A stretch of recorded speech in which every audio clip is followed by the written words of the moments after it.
नमस्कार मित्रों।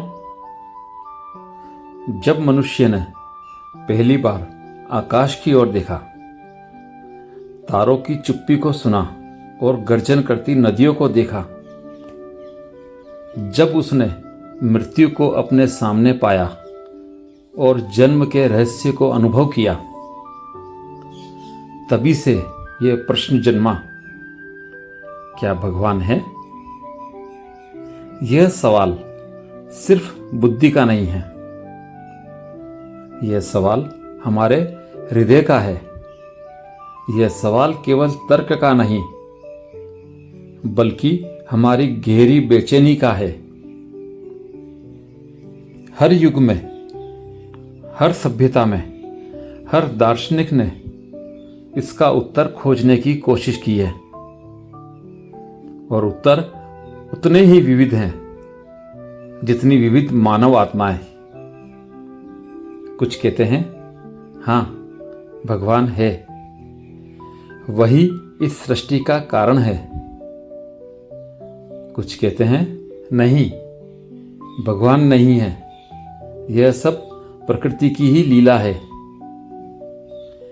कुछ कहते हैं भगवान है, परंतु वह व्यक्ति नहीं, कोई मूर्ति नहीं, बल्कि एक शाश्वत अनुभव है।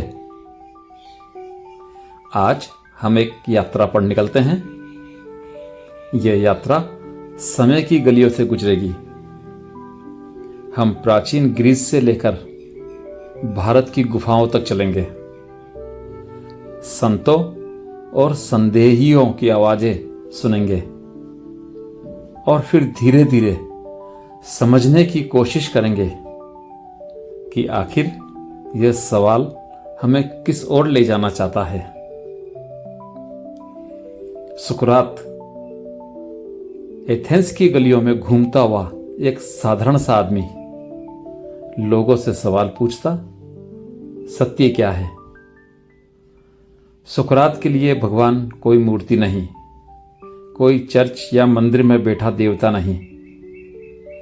उनके लिए भगवान सत्य का नाम था, भलाई का नाम था। वे कहते, यदि आत्मा को जान लो तो तुम ईश्वर को जान लोगे। सुकरात मानते थे कि ईश्वर ही वह नैतिक आवाज है जो भीतर से हमें सही और गलत की पहचान कराती है। सुकरात के शिष्य प्लेटो कहते हैं, यह जो संसार तुम देखते हो, यह सच्चाई नहीं है, यह छाया है। असली सच्चाई एक अदृश्य जगत में है, जहां केवल रूप और सत्य है। उस अदृश्य जगत का स्रोत ही ईश्वर है, जिसे उन्होंने द गुड कहा। ईश्वर कोई व्यक्ति नहीं, बल्कि शाश्वत प्रकाश है जो सबको अर्थ देता है। अरस्तु के विचार, प्लेटो का शिष्य, पर उससे बहुत भिन्न। अरस्तु ने कहा, हर वस्तु का एक कारण है। पेड़ क्यों बढ़ता है? क्योंकि बीज है। बारिश क्यों होती है? क्योंकि बादल है। लेकिन अगर हर चीज का कारण है, तो सबसे पहला कारण क्या है? उन्होंने कहा, वह है प्राइम मूवर, अचल प्रेरक। वह स्वयं किसी कारण से नहीं बना, पर सब कुछ उसी से चलता है। यही ईश्वर है। लेकिन अरस्तु का ईश्वर संसार में दखल नहीं देता, वह बस शाश्वत उपस्थिति है, एक परम कारण। भारतीय उपनिषद और वेदांत इस बारे में क्या बोलते हैं?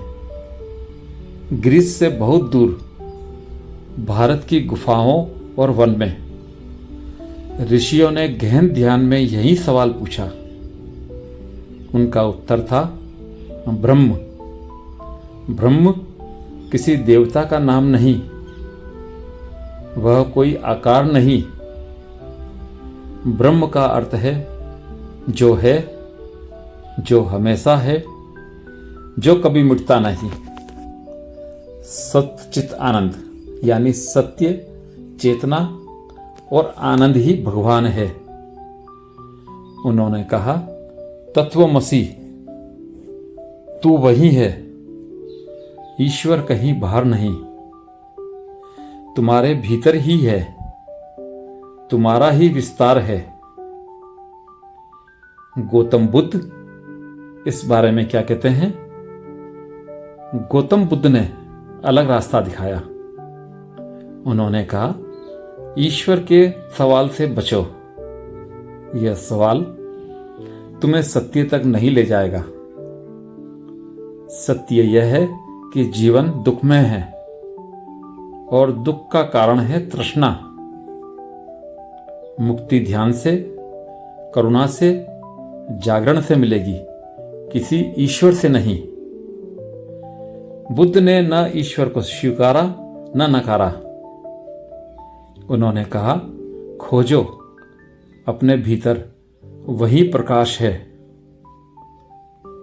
सांख्य और योग दर्शन क्या कहता है? भारतीय दर्शन में कुछ धाराएं ईश्वर को मानती हैं, कुछ नहीं। सांख्य दर्शन कहता है प्रकृति और पुरुष अलग अलग हैं, यहां किसी सृष्टिकर्ता की जरूरत नहीं।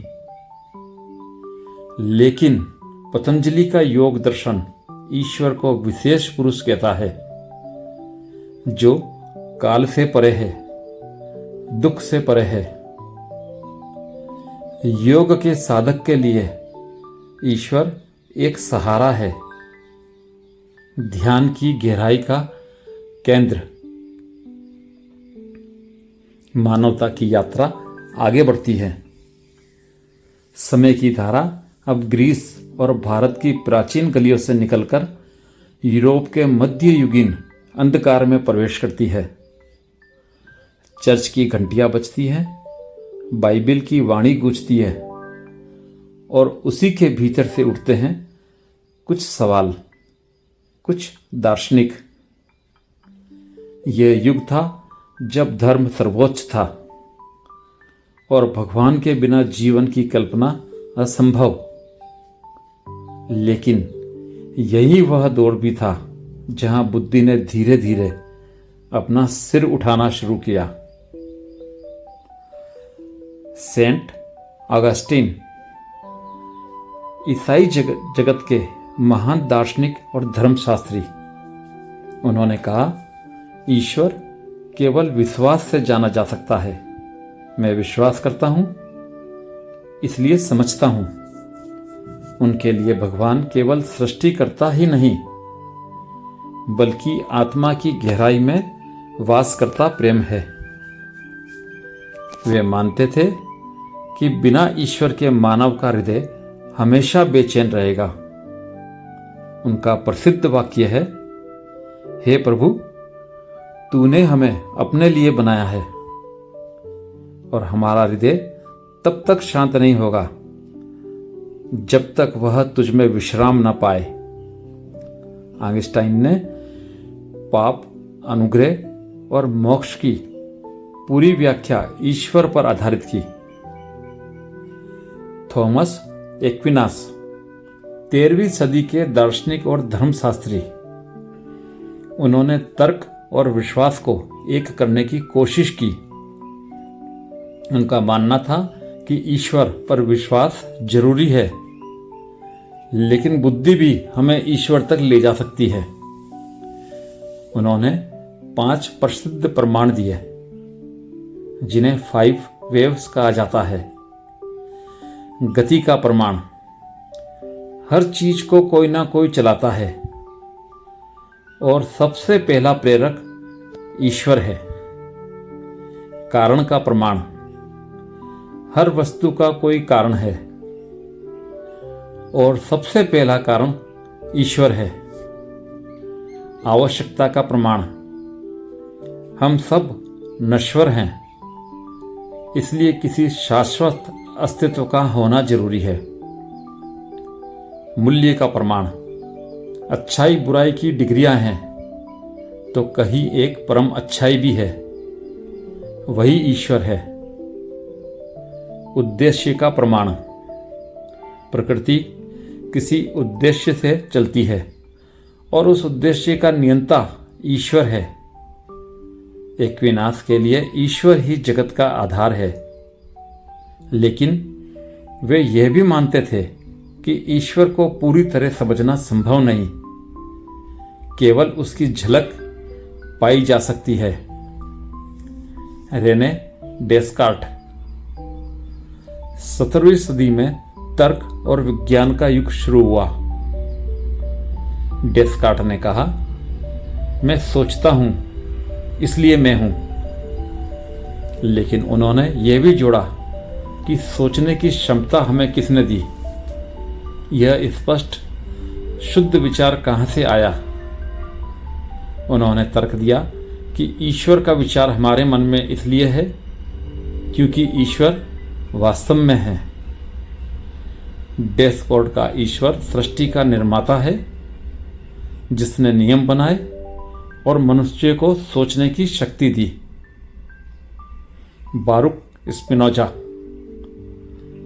स्पिनोजा ने एक क्रांतिकारी दृष्टि दी। उन्होंने कहा, ईश्वर और प्रकृति अलग नहीं है, जो कुछ है वही ईश्वर है। उनके अनुसार ईश्वर कोई व्यक्ति नहीं जो प्रार्थना सुने, बल्कि वह अनंत सत्ता है जो पेड़ों, नदियों, तारों और मनुष्य के भीतर प्रवाहित है। उनका कथन था, ईश्वर ही प्रकृति है। स्पिनोजा के विचार में भगवान सब जगह हैं, हर चीज में हैं। यह दृष्टि उपनिषदों से भी मिलती जुलती है। David Hume. लेकिन यहीं से संदेह की धारा भी उभरती है। डेविड ह्यूम ने कहा, ईश्वर के अस्तित्व के सारे तर्क कमजोर हैं। कारण और उद्देश्य के तर्क हमें कहीं भी ले जा सकते हैं, जरूरी नहीं कि वे ईश्वर तक ही पहुंचाए। उन्होंने कहा, हम ब्रह्मांड को पूरी तरह समझ ही नहीं सकते, इसलिए ईश्वर की कल्पना सिर्फ हमारी मानसिक आदत है। ह्यूम का स्वर था, गहन संशय, गहरी शंका। Emmanuel can't. कांट ने कहा, बुद्धि से ईश्वर को सिद्ध नहीं किया जा सकता। सभी दार्शनिक प्रमाण अंततः अधूरे हैं, लेकिन उन्होंने यह भी माना कि नैतिकता के लिए ईश्वर का विचार आवश्यक है। यदि ईश्वर नहीं होगा तो न्याय और नैतिकता का अंतिम आधार क्या होगा? इसलिए उन्होंने कहा, ईश्वर बुद्धि से सिद्ध नहीं होता, लेकिन नैतिक विवेक हमें उसे मानने को प्रेरित करता है। George Hegel. हेगेल ने ईश्वर को एब्सोल्यूट स्पिरिट कहा। उनके लिए ईश्वर कोई स्थिर सत्ता नहीं, बल्कि एक प्रक्रिया है। इतिहास, कला, धर्म और दर्शन सब मिलकर ईश्वर की आत्मा का विकास है। जब मानव चेतना परिपक्व होती है तो वह ईश्वर को प्रकट करती है। इस प्रकार ईश्वर कहीं बाहर नहीं, बल्कि मानव की चेतना और इतिहास में धीरे धीरे प्रकट हो रहा है। हमारी यात्रा अब आधुनिक समय की दहलीज पर पहुंचती है। यह वह समय है जब विज्ञान ने आकाश को बांट दिया, जब टेलीस्कोप और माइक्रोस्कोप ने ब्रह्मांड और जीवन के रहस्यों को खोलना शुरू किया, और जब मनुष्य ने पहली बार यह सोचा कि शायद ईश्वर अब आवश्यक नहीं रहा, लेकिन मनुष्य का हृदय अब भी वही है। प्रश्न अब भी वही हैं। फ्रेडरिक नीत्शे की आवाज बिजली की तरह गूंजती है। God is dead. उनका मतलब यही नहीं था कि कोई भगवान सचमुच मर गया, बल्कि यह कि आधुनिक मनुष्य ने भगवान में विश्वास खो दिया है। विज्ञान, तर्क और स्वतंत्रता की खोज ने ईश्वर की जगह ले ली है। लेकिन नीत्शे चेतावनी भी देते हैं, यदि भगवान मर गया है तो अब मूल्य कौन बनाएगा, नैतिकता किस पर टिकेगी। वे कहते हैं मनुष्य को अब खुद ही अपने मूल्य गढ़ने होंगे, उसे महामानव बनना होगा। नीत्शे का स्वर चुनौती है, विद्रोह है। जीन पॉल सात्र अस्तित्ववादी के दार्शनिक, वे कहते हैं गुड डज नॉट एग्जिस्ट। यदि भगवान होता तो हमारी स्वतंत्रता नहीं होती, लेकिन चूंकि ईश्वर नहीं है इसलिए हम पूरी तरह स्वतंत्र हैं। स्वतंत्रता का अर्थ है हम अपने जीवन के लिए पूरी तरह जिम्मेदार हैं। उनके लिए ईश्वर का न होना डरावना भी है और महान अवसर भी। डरावना इसलिए कि कोई हमें मार्ग नहीं दिखाएगा, अवसर इसलिए कि हम खुद अपना मार्ग बना सकते हैं। आल्बेर कामू ने संसार को एब्सर्ड कहा, बेमानी। उन्होंने कहा जीवन का कोई अंतिम अर्थ नहीं है, ब्रह्मांड चुप है, वह कोई उत्तर नहीं देता। क्या इसका मतलब यह है कि आत्महत्या ही रास्ता है? नहीं। कामू कहते हैं इस बेमानी के बावजूद हमें जीना है, हमें विद्रोह करना है, हमें जीवन को स्वीकार करना है। उनके लिए ईश्वर का ना होना एक चुनौती है। जीवन को अर्थ देना हमारे ही हाथ में है। जिद्दू कृष्णमूर्ति की आवाज एकदम भिन्न है।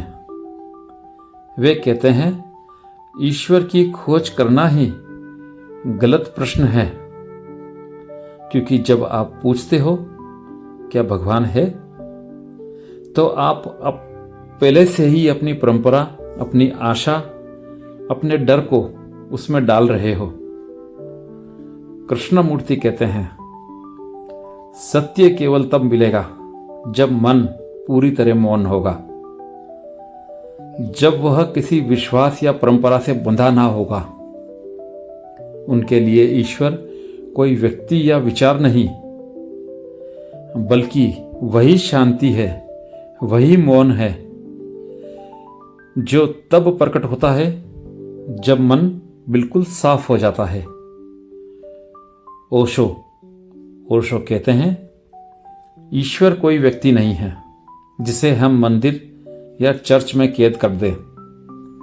ईश्वर कोई वस्तु नहीं है जिसे सिद्ध या असिद्ध किया जा सके। ईश्वर है जीवन की लय, प्रेम की धड़कन, ध्यान की गहराई। ओशो कहते हैं जब तुम प्रेम करते हो, जब तुम नृत्य करते हो, जब तुम ध्यान में डूब जाते हो, तब तुम्हारे भीतर ईश्वर का अनुभव होता है। उनके लिए प्रश्न यह नहीं कि क्या भगवान है, प्रश्न यह कि क्या तुम जागे हो। जागरण ही ईश्वर है। क्या भगवान है या नहीं, अब भी सवाल यही है। अब जब हमने तीनों यात्राएं देख ली, सुकरात से लेकर उपनिषदों तक, आइंस्टाइन से लेकर कांट और हेगेल तक, नीत्शे से लेकर कृष्णमूर्ति और ओशो तक, तो एक बात साफ दिखाई देती है।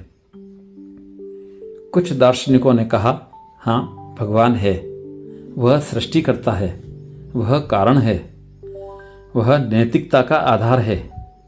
कुछ ने कहा नहीं, भगवान नहीं है। जीवन बेमानी है, हमें ही अर्थ गढ़ना होगा। और कुछ ने कहा, सवाल ही गलत है। भगवान न तो सिद्ध करने की वस्तु है न असिद्ध करने की। भगवान अनुभव है, मौन है, प्रेम है। तो क्या भगवान है? उत्तर एक नहीं है। यदि तुम विश्वास से देखो तो हर जगह ईश्वर है। पेड़ की हर पत्ती में, आकाश के हर तारे में, अपने हृदय की धड़कन में। यदि तुम तर्क से देखो तो शायद ईश्वर सिर्फ एक कल्पना है जो हमने अर्थ और सहारे के लिए बनाई।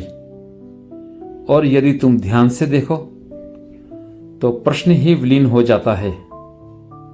वहां केवल मौन है, केवल अस्तित्व है। और वही मौन, वही अस्तित्व ही, चाहे तुम उसे भगवान कहो, ब्रह्म कहो, शून्य कहो या प्रेम कहो, वही अंतिम सत्य है। आप सब इस बारे में क्या सोचते हैं? कमेंट करके बताएं। अच्छा लगा हो तो सब्सक्राइब करें और लाइक करें। धन्यवाद।